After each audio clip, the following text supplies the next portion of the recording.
King of Gods. By Fast Food Restaurant, Kabanata 105. Sky Moon Mountain. Agad na tinungo ni Zhao Fang ang lugar ni Lord Guanzhen.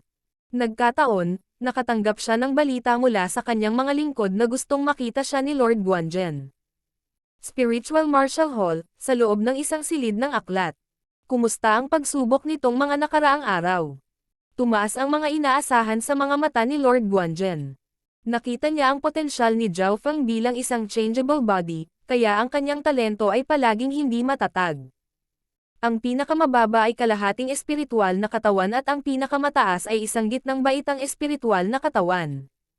Itinago ni Zhao Fang ang katotohanan. Espiritual na katawan sa gitnang baitang. Katamtaman iyon sa clan. Si Lord Guanzhen ay hindi na puno ng kagalakan o pagkabigo, dahil ang talento ng isang changeable body ay natatangi at maaaring ito ay mas malakas kaysa sa ipinakita nito. Matapos malaman ang sagot, paulit-ulit na sinabi ni Lord Guanzhen kay Zhao Fang na itago ang katotohanan na mayroon siyang nababagong katawan, para hindi na maulit ang sitwasyon kay Beimoy. May 10 araw pa bago ang entrance exam at ang dahilan kung bakit tinawag ni Lord Guanzhen si Zhao Fang ay dahil sa dalawang dahilan. Una, gusto niyang bigyan ng pointer si Zhao Fang at ang huli ay agad na nagsagawa ng kanyang mga kasanayan tulad ng Silver Wall Technique, Star Finger, Smoking Transparent Step at Lightly Floating Fairy para makita niya. Habang nagpe-perform, isasama niya rito ang kanyang Four-Wind Stance. Tumanggo si Lord Guanzhen at nagbigay siya ng ilang mungkahi kung saan siya mapapabuti. Tungkol naman sa performance ni Zhao Fang, mas nasiyahan pa siya kumpara kay Beimoy. Sinanay ni Zhao Fang ang bawat kasanayan sa isang mataas na antas at mas malakas sila ng pinagsama sa Four-Wind Stance, kahit si Lord Guanzhen ay hindi nakahanap ng malalaking depekto. Napakagaling! Ang iyong Four-Wind Stances ay hindi lamang isang normal na holy martial art. Tumanggo si Lord Guanzhen bilang papuri. Hindi isang normal na holy martial art. Bahagyang nagtaka si Zhao Fang sa ibig niyang sabihin. Ipinaliwanag ni Lord Guanzhen. Sa mortal na mundo, mayroong core, low, middle, high-tier martial arts, ngunit ang mga ito ay hindi man lang inuri bilang martial arts sa mga mata ng clans. Sa kanilang mga mata, ang holy martial arts lamang ang mga kasanayan at ang pinakamababang baitang ay tinatawag na mortal tier. Sa itaas nito ay ang spiritual tier, pagkatapos ay ang earth tier at pagkatapos ay ang sky tier.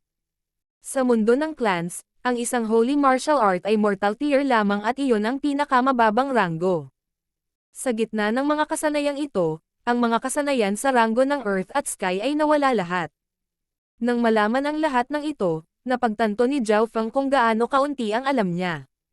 Mayroon pang 10 araw bago ang pagsusulit at kailangan kong ituro sa iyo ang paraan ng kaligtasan. Mataimtim na sabi ni Lord Guanzhen. Ito ang pangalawang dahilan kung bakit siya pinatawag dito. Agad na binigyang pansin ni Zhao Fang. Pagkatapos ng lahat, si Lord Guanzhen ay nanirahan sa clan ng ilang sandali at alam niya ang sitwasyon sa clan. Pagkatapos makapasok sa clan, ang layunin mo ay maging isang panloob na disipulo dahil ang mga panlabas na disipulo ay hindi nakakatanggap ng anumang atensyon mula sa clan. Minsan, ang clan ay walang pakialam kung may ilang mga panlabas na disipulo ang mamatay. Nang marinig ito, nanlamig ang puso ni Zhao Fang.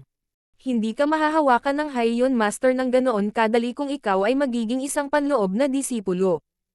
Kumislap ang mga mata ni Lord Guanzhen. Ang unang layunin ay maging inner disciple. Inilagay ito ni Zhao Fang sa kanyang puso. Malinaw, hindi ka masyadong makakapag-perform kung hindi ay susubukan ka ng Haiyan Master na pigilan ka. Sa makatuwid, ang iyong pangalawang layunin ay ang magkaroon ng proteksyon ng isang nakatatandang antas na tao. Sa oras na iyon, kailangang mag-isip ng 2 bises ang Haiyan Master bago ka subukang saktan. Isang ngiti ang lumitaw sa labi ni Lord Guanzhen. Ang pangalawang layunin ay maghanap ng isang malakas na background. Alam na ni Zhao Fang ang kanyang 2 layunin ngayon. Matapos itanong ang natitira sa kanyang mga tanong, nagpa siya si Lord Guanzhen na bigyan si Zhao Fang ng ilang karagdagang mapagkukunan. Noong nakaraan, sa Beast Horde, 100 puntos ang nabawas sa iyong score. Bibigyan kita ng 300 puntos para pagtakpan sila. Nakangiting sabi ni Lord Guanzhen. Ang 300 puntos sa labanan ay maaaring magbigay daan kay Zhao Feng na gumawa ng maraming bagay.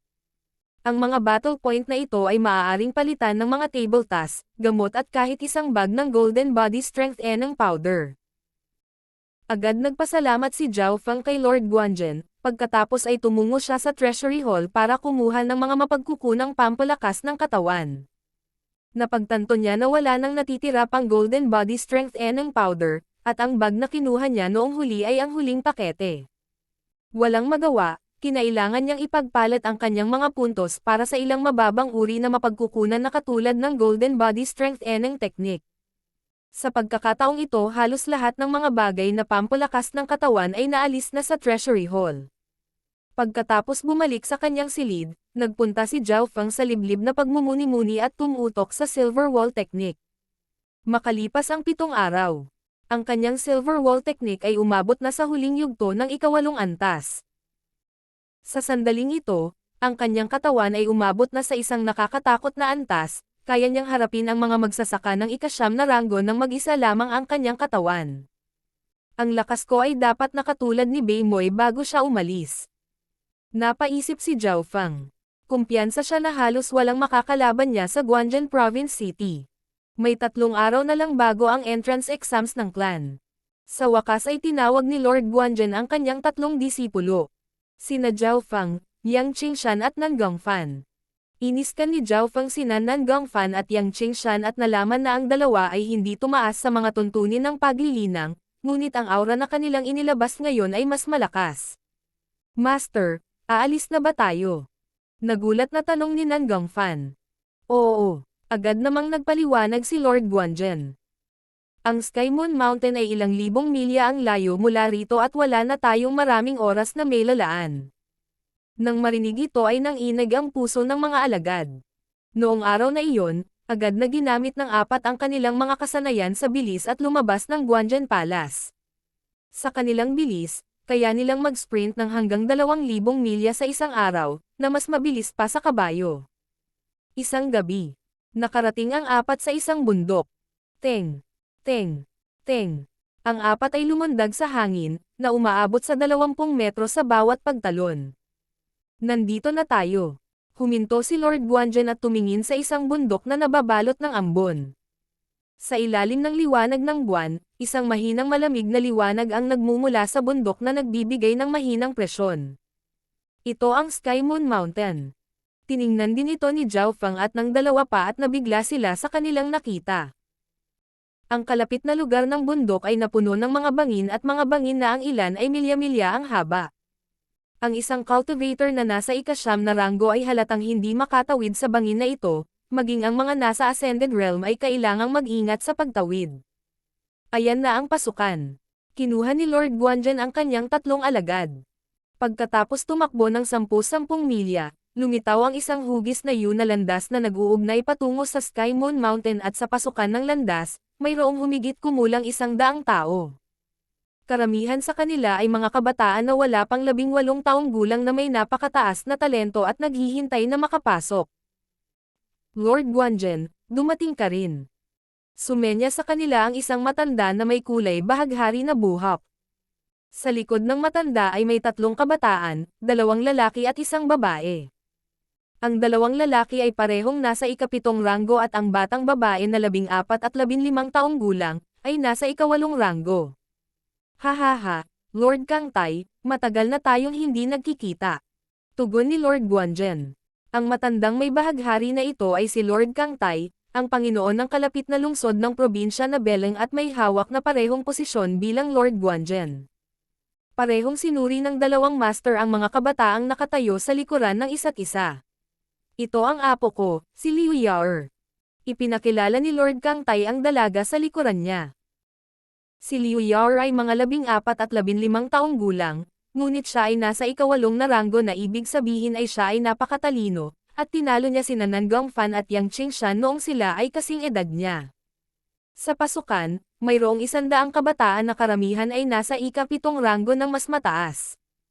Kahit na mababa sa ika-7 ranggo, nasa murang edad sila, mga 12 hanggang 13 taong gulang.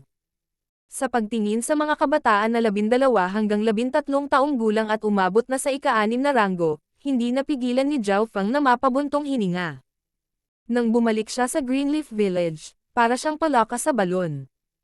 Ang mga kabataang ito ay dumaan sa maraming pagsubok at hamon at sa wakas ay inirekomenda sila sa Broken Moon Clan. Ang ilan ay nagmula sa lungsod ng lalawigan tulad ni Zhao Feng at kasamahan, habang ang iba ay nagmula sa malalaking pamilya. Mayroon ding maliit na bilang na nagmula sa royal line ng Cloud Country. Tingnan mo, iyon ang prinsesa ng Cloud Country, si Yun Xiangming. Sabi ng ilan sa mga kabataan sa mababang tono. Kasunod ng kanilang mga paningin, nakita ni Zhao Feng ang isang batang babae sa paligid ng 14 at 15 taong gulang na may napakaranggal na aura. Ang kanyang cultivation ay umabot na rin sa pinakamataas na ika-8 ranggo, katulad ni Yang Qingshan at Nan Gongfan. Bukod sa kanya, mayroon pa ring ilang nangungunang mga henyo ngunit wala sa kanila ang maihahambing kay Beimoy.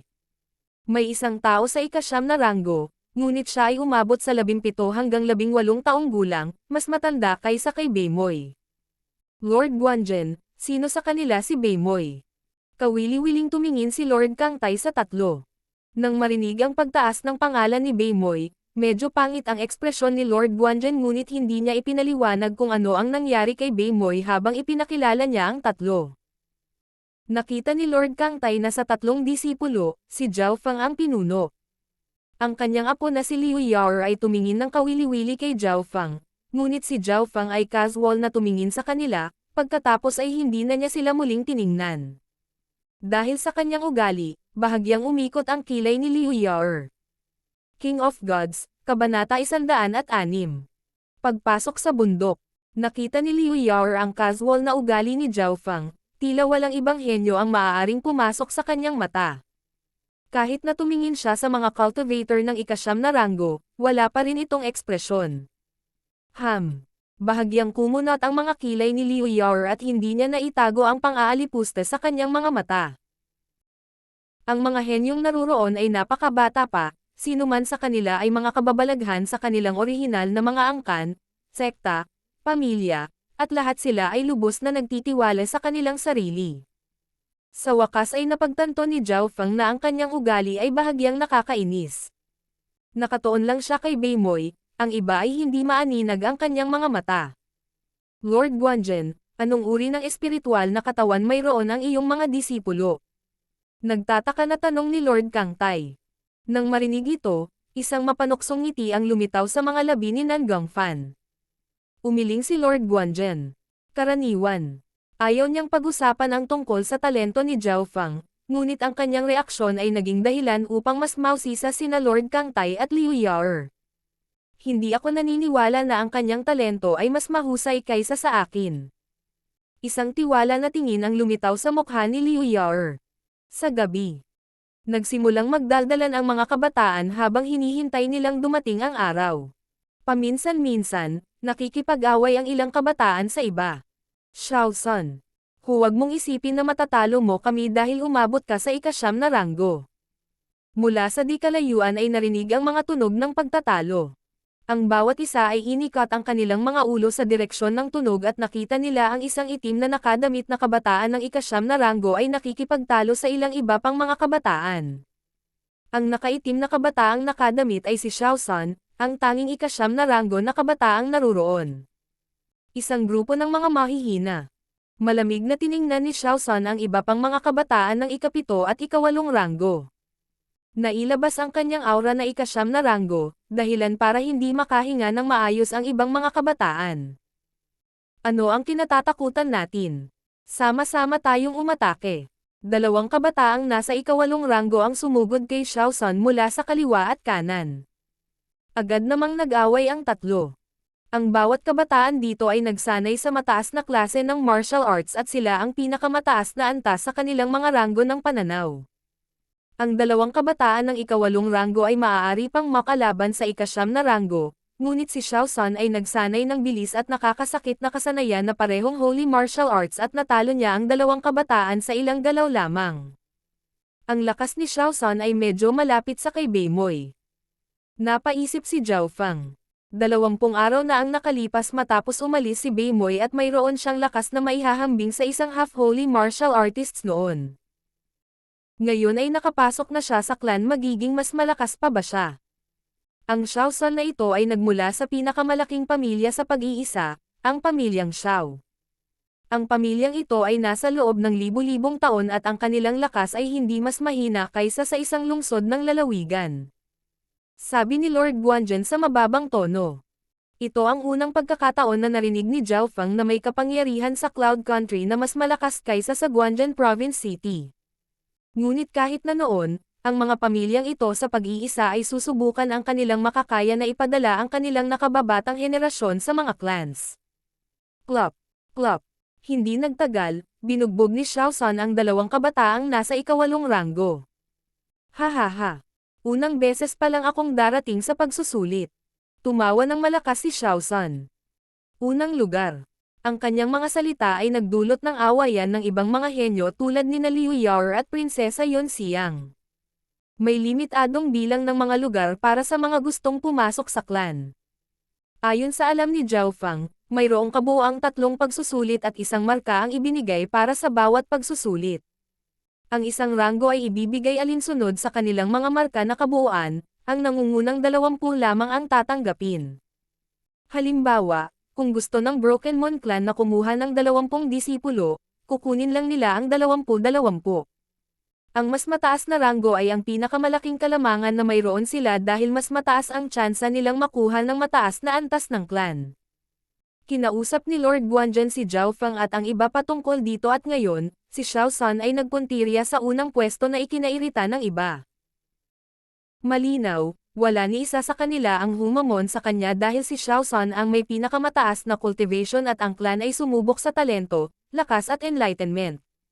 Kinuha ng talento ang 60% ng pagsusulit, ibig sabihin na kahit ikaw ang pinakamalakas baka hindi ka mauna.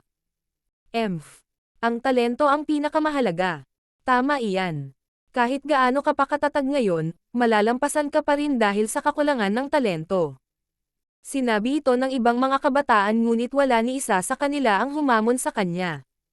Ang mga nakatatandang henerasyon ay hindi nakialam sa mga kabataan dahil akala nila ito ay laro lamang ng mga bata. Xiaosan, Yun Mengxiang, Liu Yao at Sun Yuanhao. Nakatuon ang mga mata ni Zhao Feng sa mga taong inaakala niyang pinakakahanga-hanga. Ang taong may pinakamataas na cultivation ay si Xiaosan. Kasunod niya ay dumating sina Yun Mengxiang at Liu Yao, na parehong may matinding kagandahan. Huli sa lahat ay dumating si Sun Yuanhao. Ang dahilan kung bakit nakaramdam si Zhao Feng ng interes sa kanya ay dahil siya ay 13 hanggang 14 na taong gulang lamang, ngunit siya ay nasa ikawalong na ranggo. Si Sun Yuanhao ay napakalinis at maikli, ngunit naramdaman ni Zhao Feng ang isang aura na katulad ng paglabas ni Baymoy mula sa kanya. Parang naramdaman ang kanyang titig, inosenteng ngumiti si Sun Yuanhao sa kanya. Unti-unting lumipas ang oras. Makalipas ang ilang oras, isang mahinang liwanag ang lumitaw sa kalangitan. Lumitaw ang bukang liwayway. Ang mga sinag ng sikat ng araw ay kumikinang patungo sa ambon ng Sky Moon Mountain, na sumasalamin sa isang maluwalhating kulay pilak. Lumitaw ang hugis ng bundok, ngunit ang ambon sa paligid ng bundok ay naging mahirap makita kung ano ang nasa loob. Sa mahina, tila nakakita si Zhao Feng ng isang nakakabighaning tanawin. May mga sapa, ilog at maging mga lupang sakahan upang magtanim ng mga pananim. Sa tuktok ng berdeng burol, may mga blok at blok ng mga gusali. Nang ganap na iikot ni Zhao Feng ang kanyang kaliwang mata, nakita niya ang isang malalim na berdeng palasyo na lumulutang sa kalangitan at ang asher na kidlat ay bumahas sa paligid nito. Ano? Ang buong palasyo ay lumulutang sa himpapawid sa pagitan ng kidlat. Natigilan si Zhao Feng. Ang bawat bagay sa loob ng clan ay tila iba sa labas ng mundo. Ang palasyo ay napakaganda habang ito ay nasa pagitan ng kidlat at hangin na nagbibigay ng pakiramdam ng kabanalan. Ang puso ni Zhao Feng ay hindi mapakali at naramdaman niya ang isang tunog na nagmumula sa kanyang kaliwang mata na parang may naramdaman ito. Gusto niyang magtanong sa iba, ngunit hindi niya magawa dahil ang palasyong iyon ay napakalayo at nagtago sa likod ng ambon na hindi man lang makita ng mga nasa Ascended Realm. Shu Weng. Isang maliwanag na flash ng puting liwanag ang lumitaw mula sa kabilang gilid ng bangin. Nakita ni Zhao Feng ang isang pintong bato na tumitimbang ng ilang libong kilo ng dahan-dahan. Bumukas na ang gate. Mula sa karamihan ay nagmula ang mga tagay. Teng! Teng! Teng! Ang ilan sa mga figure ay agad na sumugod sa yun na hugis na daan. Malapit nang magsimula ang entrance test. Binalaan ni Lord Guanzhen ang kanyang 3 alagad at pinangunahan ang daan. Pagkarating sa dulo ng landas, nakarating sila sa harap ng tarangkahang bato. Ang batong gate na ito ay ang pasukan sa Broken Moon Clan. May 4 na kabataang nakatayo doon at bawat isa sa kanila ay may nakakatakot na aura na nagpang-inig pa sa mga nasa ika-9 na ranggo. Pagbukas ng kaliwang mata, nakita ni Zhao Feng na ang lakas ng 4 na kabataan ay kapantay ni Lord Guanzhen. Si Lord Guanzhen ay mula sa Second Sky ng Ascended Realm at ang mga kabataan ay nasa paligid din doon. Sa mortal na mundo, sila ay magiging makapangyarihang mga figure, ngunit dito sila ay mga gwardya lamang. Si Lord Guanzhen at ang iba pa ay naglabas ng isang espesyal na token habang sila ay dumaan. Pagbati, Deacon Qiu. Ang mga miyembro ng clan ay lumitaw habang ang grupo ng mga tao ay pumasok sa bundok, mayroong 10 sa kanila na bawat isa sa kanila ay naglalabas ng malakas na aura. Ang mga miyembrong ito ay nakasuot ng itim na striped shirt at lahat sila ay nasa Ascended Realm. Ang taong namumuno sa kanila ay isang lalaking nasa katanghaliang gulang na tinawag ng iba bilang Deacon Qiu. Pagbati, Deacon Qiu. Lumapit si Lord Guanzhen at ang iba pa at yumuko. Agad namang sumunod ang mga kabataang nasa likuran nila. Walang naramdaman si Zhao Feng mula kay Deacon Qiu, ngunit nang imulat niya ang kanyang kaliwang mata, nakaramdam siya ng nakakatakot na kapangyarihan sa pamamagitan ng Deacon na nagpakulo ng kanyang dugo. Ang lakas ng Deacon Qiu na ito ay mas malakas kaysa sa kay Masters. Kaya niyang patayin ang mga nasa Holy Martial Path sa isang daliri lang.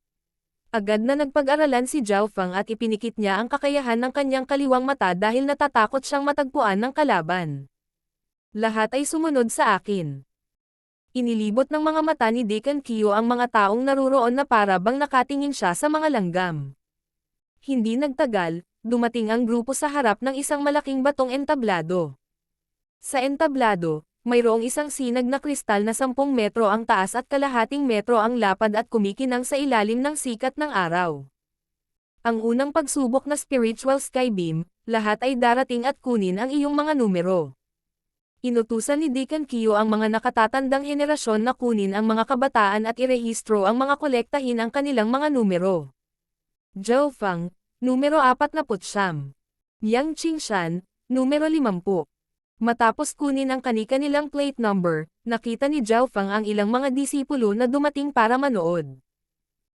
Ang isa sa kanila ay isang gwapong kabataan na nakasuot ng itim na striped shirt na nakangiti habang kinakausap si Lord Guanjun. Tiyo Shuran, nagkita tayong muli. Si Yang Qingshan at ang iba ay tumingin sa kanya ng may pag-iingat at pagkapuot. Ang gwapong kabataang ito ay si Quan Chen, ang taong kumuha kay Beimoy noong araw na iyon. King of Gods, Kabanata 107. Isang tunay na changeable body. Dahil sa hitsura ni Quan Chen, bahagyang naabala si Zhao Feng at ang iba pa. Kalmado si Lord Guanzhen. Huwag kang mag-alala, isa lang siyang disipulo na nasa Third Sky of the Ascended Realm at wala siyang sapat na kapangyarihan para makagambala sa pagsubok. Sa entablado ng bato, pinagmasdan ni Deacon Qiu ang mga nanunood na disipulo na may babala sa kanyang mga mata.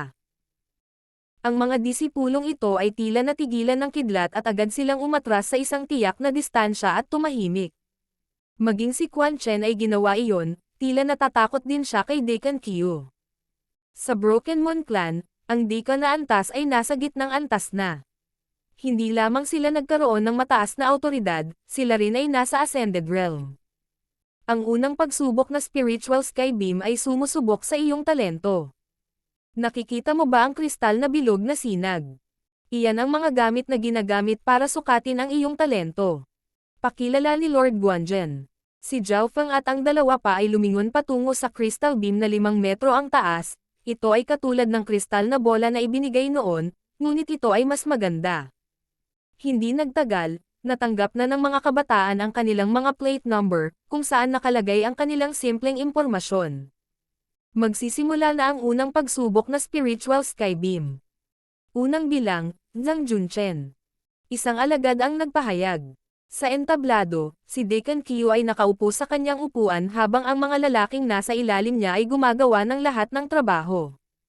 Hindi nagtagal, ang pinakauna sa bilang na si Zhang Junchen ay umakyat sa stage at dumating sa harap ng Spiritual Skybeam. Ang paraan ng pagsubok ay kapareho ng bowl ang kristal. Ipunan ang iyong mental na enerhiya at ilagay ito sa sinag. Weng. Ang mga layer ng puting liwanag ay lumitaw sa sinag at ang liwanag ay umabot sa 2 metro ang taas.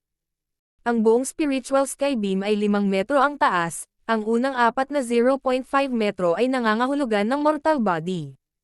Low, middle, high, peak. Ang talento ng kabataan ay umabot sa 2 metro, na nangangahulugan na siya ay isang peak mortal body. Gusto pa ng isang mortal body na pumasok sa clan. Sa iyong panaginip, umalis ka dito. Isang malamig na boses ang umalangaw-ngaw sa paligid ng entablado ng bato. Ang kabataang kakasubok lang ay bumaba sa entablado na parang nawala ang kanyang kaluluwa at kinuha siya ng mga disipulo ng clan. Ang eksenang ito ay naging dahilan upang magtinginan si Zhao Feng at ang dalawa pa sa gulat. Kailangang malaman ng isang tao na ang isang henyo tulad ni Zhao Linlong ay mayroon lamang mas mataas na mortal body. Kahit may talento na tulad niya, pinauwi agad sila. Sa totoo lang, hindi lahat ay nagkaroon ng pagkakataong subukan ang kanilang talento dahil wala silang bowl ang kristal gaya ni Lord Guanzhen. Di nagtagal, ang ilang iba pang mga kabataan ay tila nasubak. Ang pangalawang kabataan ay may mas mahusay na marka kaysa sa unang kabataan na ang kanyang ilaw ay umaabot sa 2. 5 metro na kumakatawan sa isang mababang antas na spiritual body. Low-tier spiritual body, pumasa. 2 puntos para sa unang pagsubok. Ayon sa mga alituntunin, hanggat ang talento ng isang tao ay lumampas sa 2 metro, tinanggap sila at binigyan ng marka ayon sa kung anong taas ang naabot ng kanilang talento. Ang 2.25 metro ay 1 puntos at ito ay kumakatawan sa kalahating espiritual na katawan. Ang 2.5 metro ay 2 puntos at kumakatawan sa isang mababang antas na spiritual body. Ang 2.75 metro ay 3 puntos at ang talento ay nasa pagitan ng isang mababanggit ng spiritual body. Kung umabot sa 3.5 metro ang talento ng isang tao, makakakuha sila ng 6 na puntos dahil nangangahulugan ito ng mataas na spiritual body. Ang 6 na puntos ay isang perpektong marka sa isang tiyak na lawak dahil kung ang talento ng isang tao ay katulad ng kay Beimoy, makakatanggap sila ng 10 puntos at papasok kaagad sa clan nang hindi man lang kumukuha ng mga natitirang pagsusulit. Ang unang pagsubok ay ang pinakamahalaga. Numero 27, Xiao San. Sumigaw ang alagad na tumatawag sa mga pangalan. Agad na tumingin ang mga kabataan kay Xiao San, ang tanging umabot sa 9 na ranggo. Weng. Ang ilaw sa sinag ay kumikislap ng napakaliwanag na ang mga tao mula sa milya-milya ang layo ay makikita pa ito. 3.25 metro. Natigilan ang mga kabataang nanonood sa ibaba. 3.25 metro, pumasa. 5 puntos. Ang mga marka ni Xiao San ay halos perpekto dahil sino mang higit sa 6 na puntos sa unang pagsubok ay tatanggapin ng walang pag-aalinlangan. Nagpatuloy ang pagsusuri na hindi bababa sa 1/3 ng mga kabataan ang naalis. Numero 33, Yunmeng Xiang. Sa sandaling ito, ang mga titig ng mga kabataan ay naaakit sa marangal na babaeng ito, siya ang prinsesa ng Cloud Country, Yunmeng Xiang. Weng. Ang ilaw ay tumaas ng 3 metro ang taas sa sinag. Ang kanyang talento ay isang mid-tier spiritual body. 3 metro, pumasa. 4 na puntos. Ang talento ng karamihan sa mga kabataan ay mas mababa sa 3 metro at bilang isang prinsesa na may napakagandang hitsura at mataas na talento, ang kanyang hinaharap ay hindi maisip. Hindi mapigilan ni Zhao Feng ang tumango, ang mga kabataang kinaiinteresan niyang lahat ay may magandang talento. Numero 41, Liu Yao. Isang nakangiting batang babae ang lumutang sa entablado. Tiningnan siya ni Zhao Feng nang may interes. Medyo hindi siya nasisiyahan sa kanya noon at mula sa kumpiyansa niyang hitsura, malamang na mayroon siyang magandang talento. Weng. Ang nagniningning na ilaw sa sinag ay napakaliwanag na nakikita ito ng lahat sa loob ng 10 milyang radius. Oh my God! Gulat na gulat ang mga kabataan sa ibaba. Ang ilaw ay umabot sa 3.5 metro. 3.5. Mabuti. High tier spiritual body. 3.5 metro. Ito ang pinakamagandang resulta sa ngayon. Number 41 Liu Yao, hindi mo na kailangang kumuha ng iba pang mga pagsusulit at maaari kang makapasok kaagad sa clan. Maging ang mga mata ni Deacon Q ay lumiwanag. High tier spiritual body. Ito ang pinakamagandang resulta mula sa pagsubok hanggang ngayon. Lord Kang Tai, hindi ako makapaniwala na may ganoong kataas na talento ang apo mo. Bahagyang gumalaw ang ekspresyon ni Lord Guanzhen. Hahahe, ako rin. Ang iyong alagad na si Zhao Feng ay hindi rin malalayo sa Yao. Napangiti si Lord Kang Tai. Dahil ang edad ni Zhao Feng ay nasa edad ni Liu Yao at ang kanilang paglilinang ay halos pareho, automatikong inakala ni Lord Kang Tai na ang talento ni Zhao Feng ay katulad ni Liu Yao's. Ngumiti si Lord Guanzhen bilang tugon ngunit nanatiling tahimik. Pagkatapos ng pagsusulit ni Liu Yao, walang ibang nakalampas sa kanya. Iilan lamang ang nakarating sa mid-tier spiritual body dahil may malaking pagkakaiba sa pagitan ng low-mid spiritual body. Numero 49, Zhao Feng. Narinig ang boses ng alagad. Si Zhao Feng na, at nakatutok sa kanya sina Lord Guanzhen at Lord Kang Tai. Sa hindi kalayuan, si Liu Yao ay nagbigay ng mapanoksong sulyap. Wala pang nakahihigit sa kanya hanggang ngayon. Sumulyap si Zhao Feng kay Liu Yao bago kumpiyansa na naglakad paakyat sa hagdanan. Parehong nagulat sina Liu Yao at Lord Kang Tai, mula sa mga mata ni Zhao Feng, nakita nila ang paghamak, na parang hindi niya inilalagay si Liu Yao sa kanyang mga mata. Tingnan natin kung ano ang talent mo. Bumantong hininga si Liu Yao, ngunit nakaharap sa casual at kumpiyansang hitsura ni Zhao Feng, masama ang pakiramdam niya. Mas maganda kaya ang talent niya kaysa sa akin. Maging si Lord Kang Tai ay may solemn na ekspresyon. Pag-akyat sa entablado, inilagay ni Zhao Feng ang kanyang kamay sa spiritual sky beam. Weng.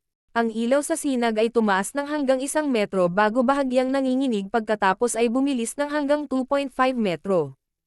Nang umabot sa 2.5 metro, halos tumigil ang ilaw.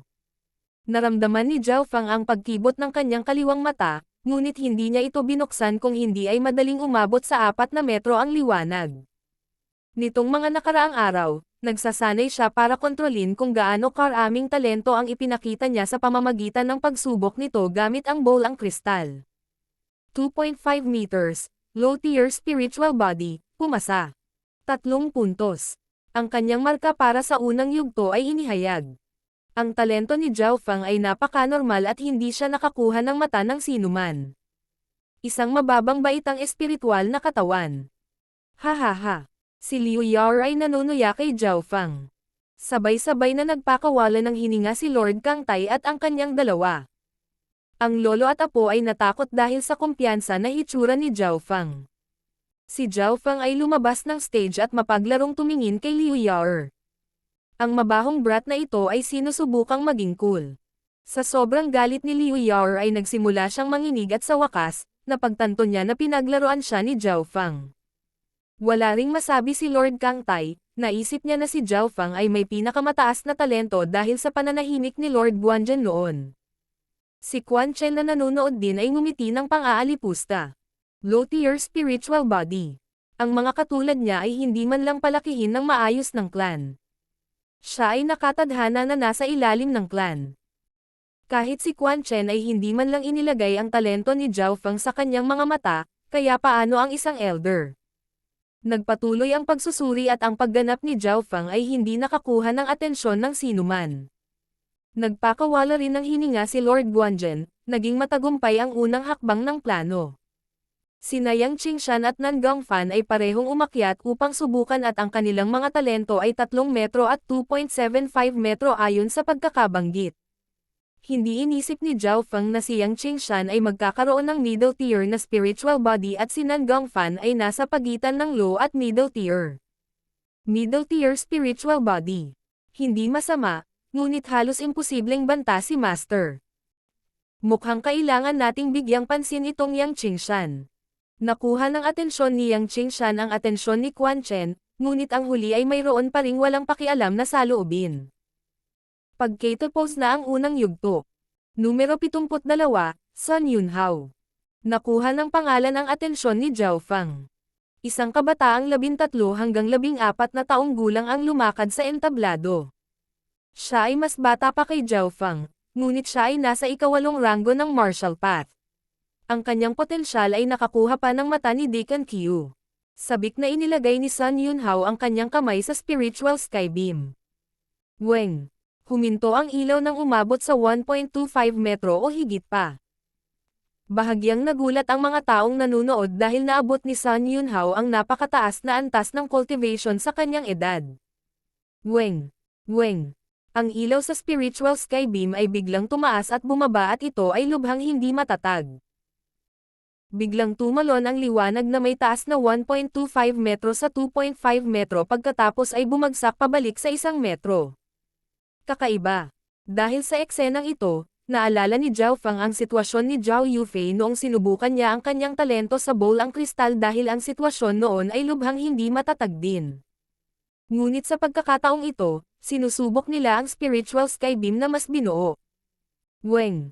Ang ilaw ay tumalon sa 3 metro at sumara sa 3.5 metro. Oh my God! Ano ang nangyayari? Natigilan ang karamihan. Ito kaya ang napakabihirang changeable body. Sabi ni Deacon Qiu. Weng Xiu. Biglang sumabog ang ilaw at umabot sa 4 na metro ang naglalabas ng liwanag na napakalakas kaya natakpan nito ang lahat sa 10-10 milya. 4 na metro. Halos lumuwa ang mga mata ng karamihan. Halos malaglag ang panga ni Quan Chen. Ang kanyang talento ay malapit pa sa Beimoy. Isa pang super genius. Ito ay isang tunay na changeable body. Huminahon si Zhao Feng mula sa pagkabigla at pananabik habang si Lord Guanzhen sa tabi niya ay may nagtatanong na tingin sa kanyang mukha. King of Gods, Kabanata 108. Pagsusulit sa mekanismo. Sun Yuanhao ay nagpawis ng husto kay Zhao Feng dahil ito ay isang tunay na katawan na nababago. Ngunit dahil hindi gaanong alam ni Lord Guanzhen ang tungkol sa changeable body dahil sila ay napakabihira, wala siyang sinabi. Sa sandaling ito ang lahat, kabilang si Deacon Qiu ay naantig. Ang liwanag mula sa spiritual sky beam ay halos nakakuha ng atensyon ng kalahati ng Sky Moon Mountain. Changeable body man lang sa pinakamataas na antas spiritual body, buong marka. Tinanggap ka agad sa clan. Nag-react si Deacon Qiu at nag-anunsyo. Tinalo ni Sun Yuanhao si Liu Yao at agad siyang kinuha ng clan. Habang pababa siya ng stage ay pinagtitinginan siya ng iba ng may inggit at inggit. Ang isang henyo na tulad niya ay malapit ng maging disipulo ng isang taong may malaking kapangyarihan. Napabuntong hininga si Lord Guanzhen.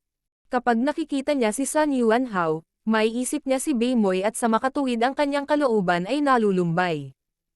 So, biglang lumitaw ang tunog ng hangin nang may bumaba mula sa langit. Iyon ay, pakiramdam ng mga tao sa ibaba ay para silang langgam sa harap ng tao. Ang taong nakadamit ng ginto at siya ay parang Diyos habang naglalakad sa himpapawid. Sa ilalim ng pressure na iyon, kahit na ang mga nasa Holy Martial Path ay naramdaman ang pag-freeze ng kanilang dugo.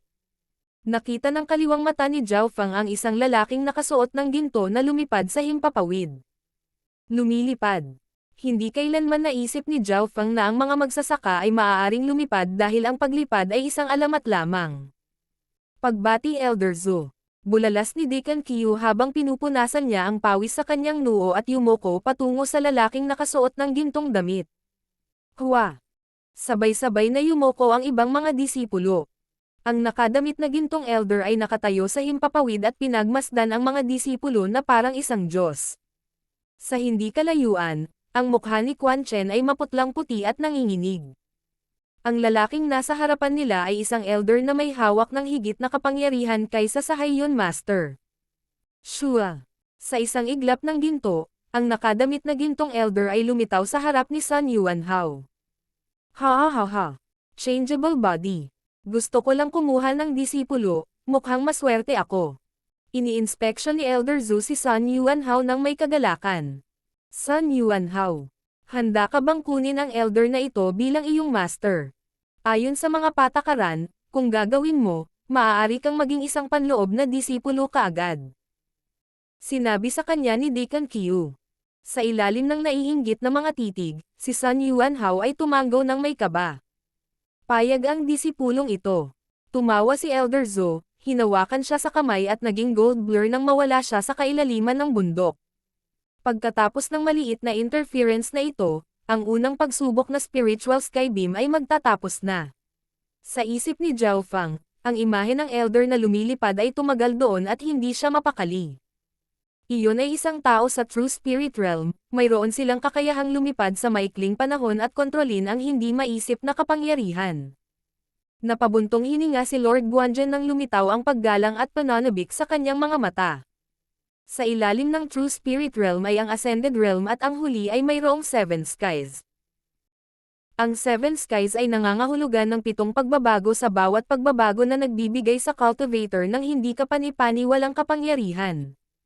Mula sa isang tiyak na pananaw, ang mga cultivator ng True Spirit Realm ay ang ebolusyon ng mga tao, kaya nagawa nila ang mga bagay na tila imposible para sa mga normal na tao. May kabuuang 45 kabataan ang nakapasa sa unang pagsusulit at nakapuntos sa loob ng 1 hanggang 5 puntos. Nagkaroon ng kabuuang 3 pagsusulit at ang unang pagsusulit ay binubuo ng 6 na puntos.